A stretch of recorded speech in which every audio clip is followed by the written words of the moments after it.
சங்க காலத்தின் இறுதியில தமிழக வரலாற்றுல ஒரு விதமான இருள் சூழ்ந்து இருந்துச்சு. தமிழகத்தில் ஆட்சி செய்து வந்த சேர சோழ பாண்டியர்களை வென்று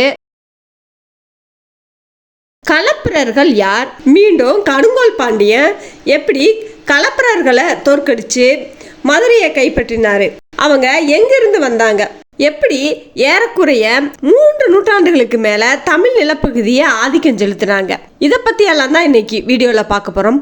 வணக்கம், இது விட்னஸ் ஹிஸ்டரி. நான் அருணா. தென்னிந்தியாவின் வடமேற்குல இருந்து தமிழகத்துக்கு ஒரு சமூக கூட்டமாக களப்பிரர்கள் இடம்பெயர்ந்தாங்க. ஆனால் அவங்க அரச பரம்பரையினராக இல்லாமல் இருந்தாங்க. களப்பிரர் என்ற சொல் கன்னடத்தில் களபரு என்ற சொல்லிலிருந்து வந்துச்சுன்னு ஒரு சாராரும், வடமொழி களப்பரா என்ற சொல்லிலிருந்து வந்துச்சுன்னு மறுசாராரும் கருத்துக்களை முன் வச்சு முரண்படுறாங்க.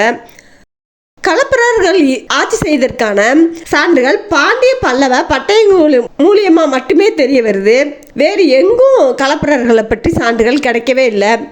முக்கியமா கிபி 575ஆம் ஆண்டுல கடுங்கோன் என்ற பாண்டிய மன்னன் பெரும் படையுடன் வந்து களப்பிர மன்னன் கலியரசன் இருந்து பாண்டிய நாட்டை கைப்பற்றி மீண்டும் பாண்டியர்களின் ஆட்சியை நிலைநிறுத்தினார்னு பட்டயத்தை அந்த வெற்றியை குறிக்கும்படி வேள்விக்குடி சின்னமனூர் பட்டயங்களை வெளியிட்டாரு.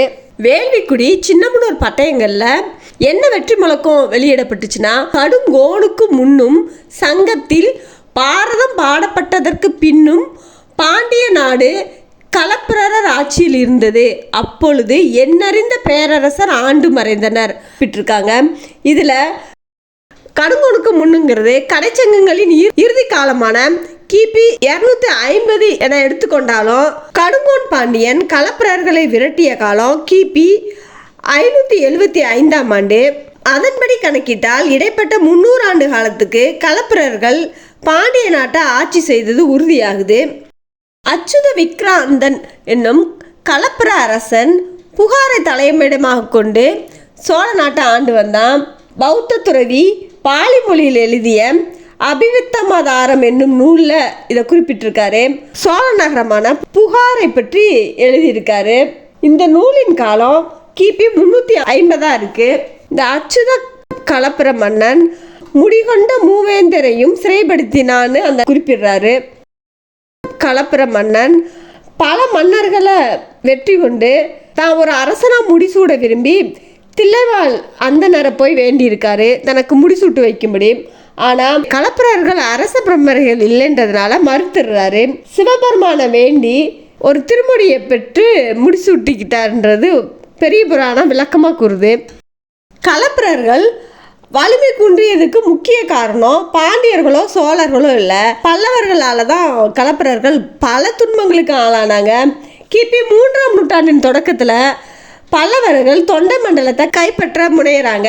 பல்லவர்களின் தாக்குதலை தாக்கு பிடிக்க முடியாம களப்பிரர் பல்லவரோட அந்த சமயத்திலையும் தோற்று போன களப்பிரர் காஞ்சியை விட்டு பாலாறுக்கு தெற்க இடம் நகர்ந்து சென்றுட்டாங்க. அதன் பின்னும் பாலாறு பல்லவ நாட்டின் தென் எல்லையா இருந்ததுனால பல்லவ மன்னன் சிவஸ்கந்தவர்மன் களப்பிரர்களோடு போரிட்டு தென்பெண்ணையாறு வரை பல்லவ நாட்டை விரிவாக்கி இருந்தாரு. கிபி 5ஆம் நூற்றாண்டின் இறுதியிலோ அல்லது 6ஆம் நூற்றாண்டின் தொடக்கத்திலேயோ இந்த பட்டயம் வெளியிடப்பட்டிருக்கணும். பட்டயத்தில் புத்தவர்மன் கடல் போன்ற சோழர் சேனையை நடுங்க வைத்தான் அப்படின்னு இருக்கு. தொண்டை நாட்டுக்கும் சோழ நாட்டுக்கும் இடையில் நடந்த போரை பற்றி தான் இந்த பட்டய செய்தி கூறுது. இந்த காலகட்டத்தில் களப்பிரர் அடிக்கடி பல்லவர்களோடு போரிட்டு வந்திருந்தாங்க. பல்லவர்கள் காஞ்சியிலிருந்து துரத்தி தொண்டை மண்டலம் முழுவதையும் கைப்பற்றினாங்க. இன்னொரு பட்டயமும் இதை உறுதிப்படுத்துது. கிபி 6ஆம் நூற்றாண்டின் கடைப்பகுதியில் பல்லவ பேரரசனாக இருந்த சிம்ம விஷ்ணு களப்பிரர்களை முறியடித்து வேலூர் பாளைய பட்டயத்தை வெளியிடுறாரு. சிம்ம விஷ்ணுவின் பேரனான 1ஆம் நரசிம்மவர்மனும் தன்னோட ஆட்சி காலமான கிபி 630 660 வரை களப்பிரர்களோடு போரிட்டு அவர்களை வலிமை குன்ற செஞ்சுட்டாங்க. கிபி 7ஆம் நூற்றாண்டின் கடைசியிலையும் 8ஆம் நூற்றாண்டின் இடையிலையும் வடக்கே பல்லவர்களாலும் மேற்கே பாண்டியர்களாலும் அடிக்கடி தாக்குதல் பெற்று வலிமை குன்றியவர்கள் 7ஆம் 8ஆம் நூற்றாண்டுகளில் தஞ்சைக்கு அருகிலும் கொடும்பலூரிலும் முத்தையர் என்னும் பெயருடன் சிற்றரசர்களாகி பல்லவர்களுக்கும் பாண்டியர்களுக்கும் உட்பட்டு ஆட்சி செஞ்சாங்க. இப்ப இங்க உங்களுக்கு இயல்பா ஒரு கேள்வியலும், அப்ப சோழர்கள் என்ன செஞ்சாங்க அப்படின்னு. இந்த காலத்துல சோழர்கள் வலிமை குன்றி இருந்தாங்க. அவங்க தனித்து படையெடுக்கும் அளவுக்கு வலிமையா இல்ல. சோழநாட்டின் வடபகுதியில் நடந்த போர்ல களப்பிரர்களுக்கு ஆதரவா சோழர்கள் பல்லவர்களை எதிர்த்து போரிட்டாங்க.